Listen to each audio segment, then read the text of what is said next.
Good morning, my dear friends. I would like to invite you to a small talk on the negotiable instruments today. We are all aware that the business today is the dominating force among all the professions and occupations across the world. It is the major source for earning revenue to the state or central governments by way of paying taxes, both direct taxes like income tax and indirect taxes like goods and services tax and customs, etc. Also, that we are aware all the business organizations are not structured alike. There is a variation with regard to the scale of operations in the business. Hence, it is not possible to expect the business to be done only for cash, and there arises the need for encouraging credit transactions as well, because all the customers are not alike. Sometimes we are forced to allow the credit sales where we have to give some time to the borrower or buyer of goods and services. There is every possibility to charge some amount of interest for the period of allowance, but it may be hidden or unknowingly it will be mixed with the cost of the product. But the business will not be complete without allowing the credit sales.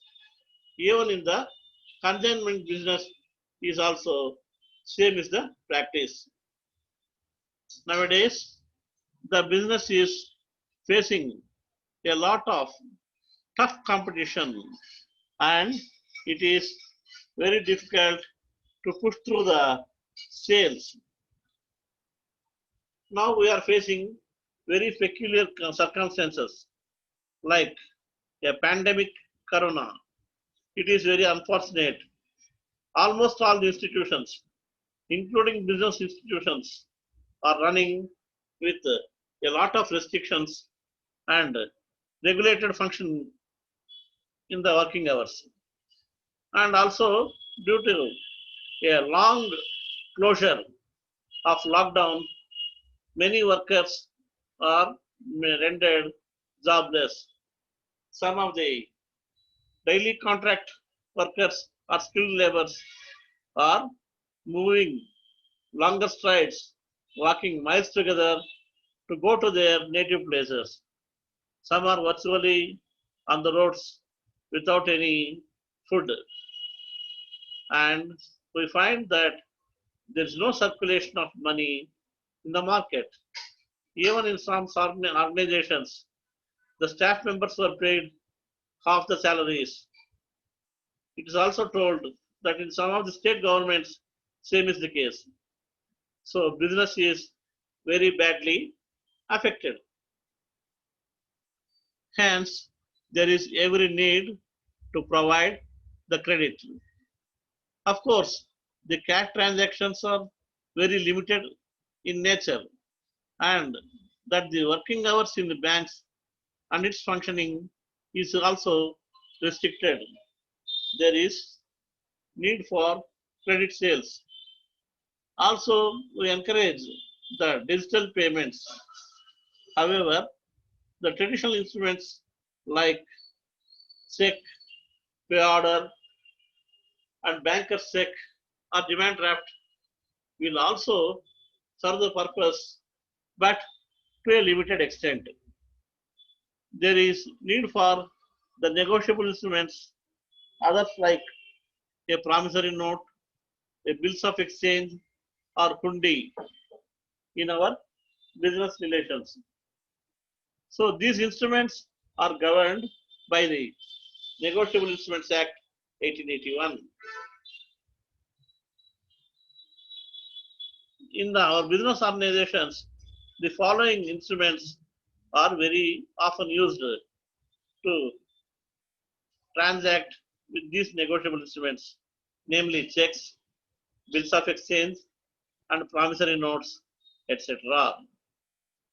So, with the help of these instruments, we are making the business transactions. Now, let us see the definitions and features and other aspects related to each of them. We know that the negotiable instruments are the very important business tools which are playing a significant role in the day-to-day business all around the world. These are the instruments which are freely transferable from one person to the another person by mere delivery or by way of endorsement, and delivery may be called a negotiable instruments such as promissory notes, checks, and bills of exchange. In the pre-independent Indian nation, this law came into force and it was contained in the Negotiable Instruments Act 1881, which came into effect from 1st March 1882. Of course, this law has undergone so many changes time and again. Many amendments were incorporated then and there, and we are following scrupulously this act. If we see the Indian Negotiable Instrument Act 1881, it is not given any definition for a negotiable instrument.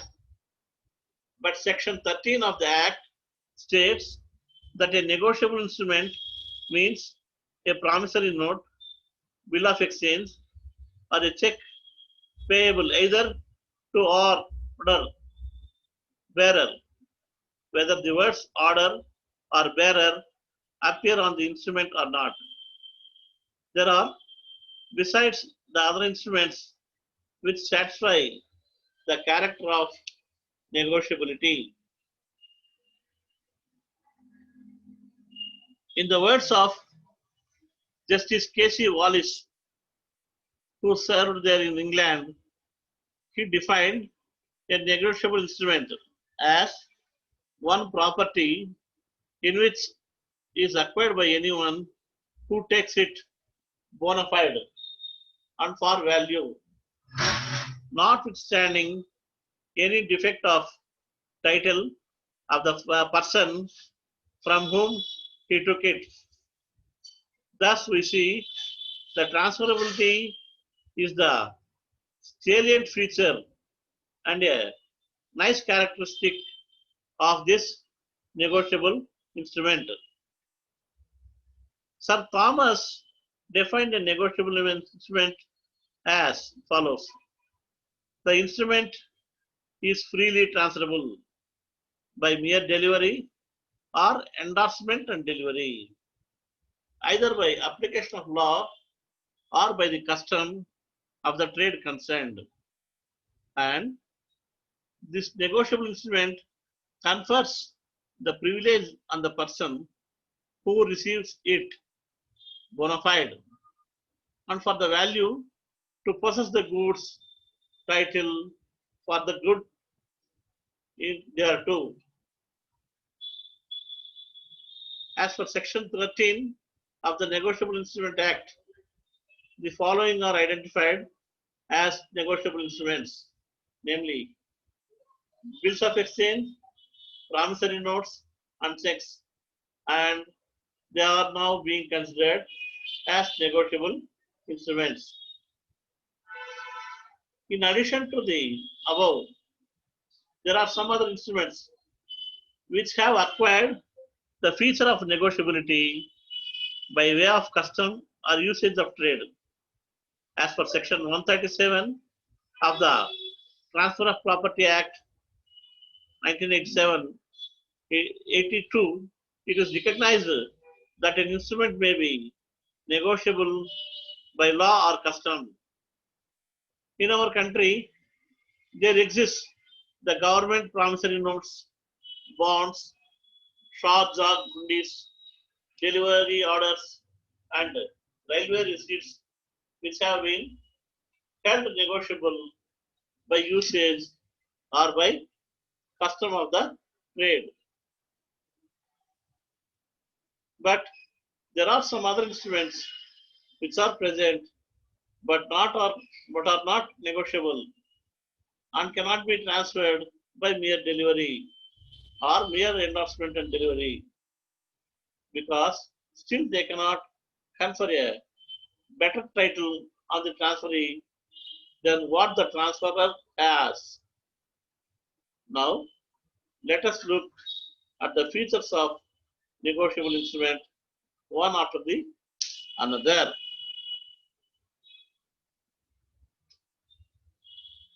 There are about 9 features like a contract to pay money, transferability of ownership, title for the property, and mode of recovery of money, serving as an evidence, and working like an instrument in writing with conditional, unconditional order of promise and certainty of amount, either payable to order or bearer.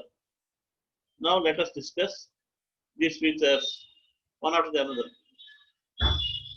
The first and foremost feature is that there should be a contract between the two persons, maybe drawer and drawee or drawer and payee, to pay the money only in the negotiable instruments, and other considerations are not implied.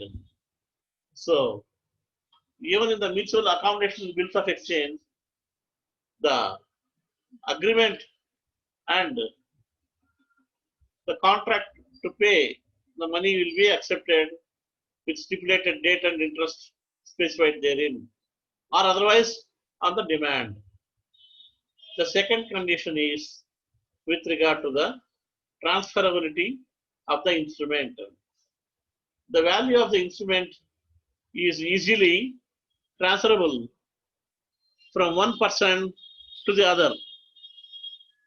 So, the ownership of the property in the instrument may be passed on by mere delivery in the case of bearer instruments like our currency notes, where we do not have any names except the signature and promised by the governor of Reserve Bank of India.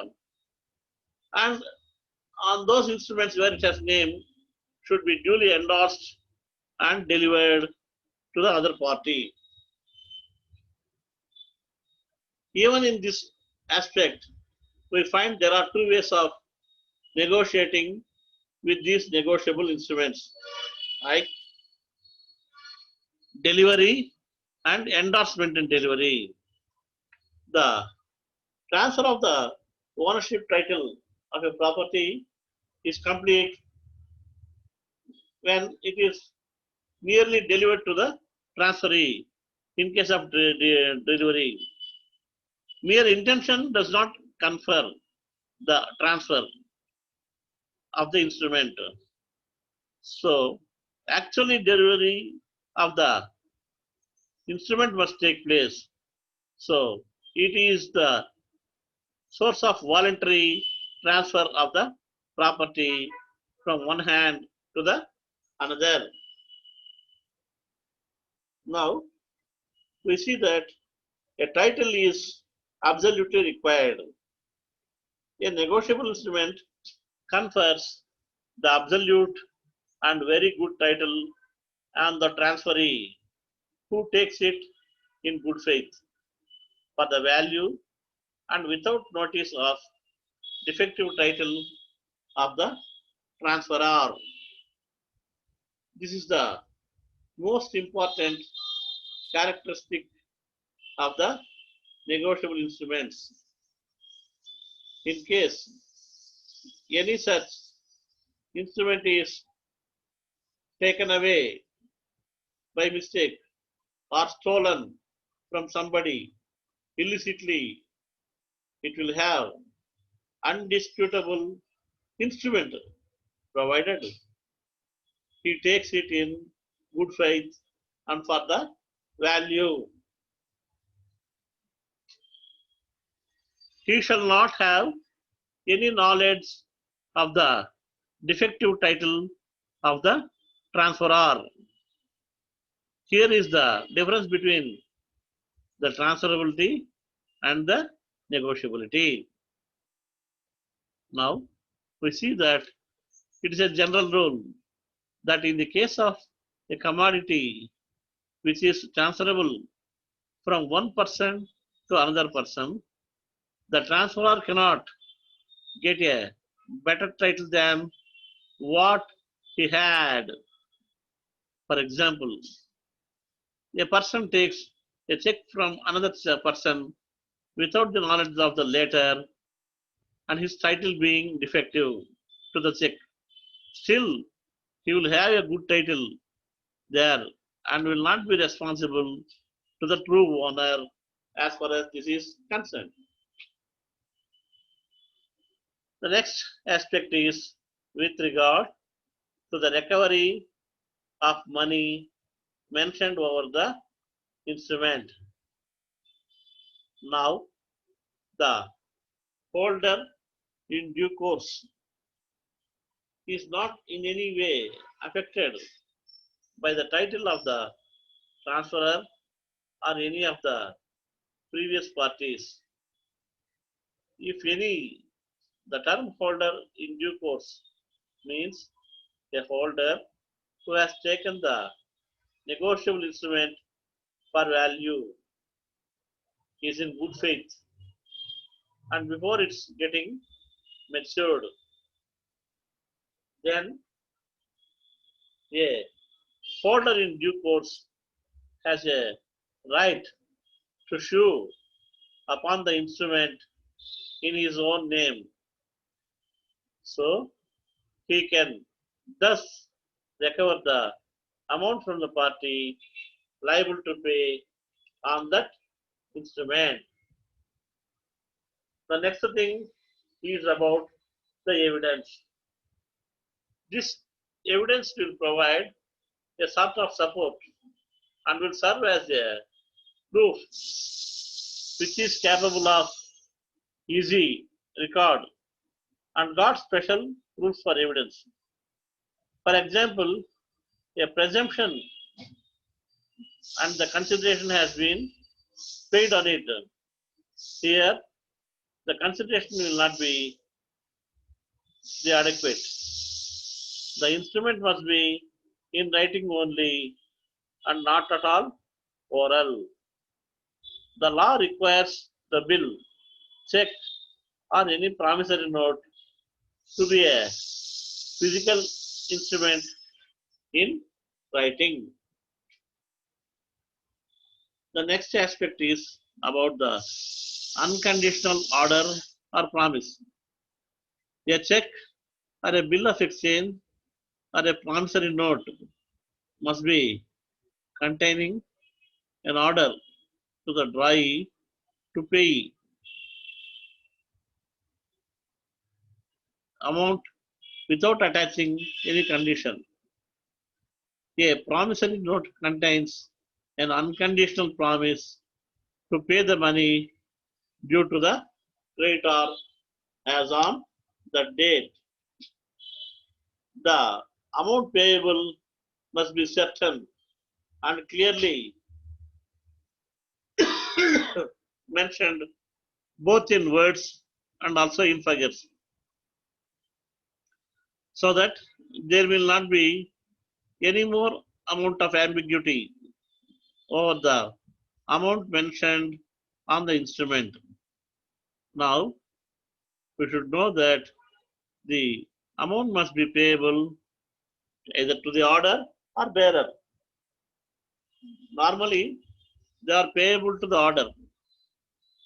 They are payable as order if it is expressed to be so payable or if the last endorsement is blank it will be bearer.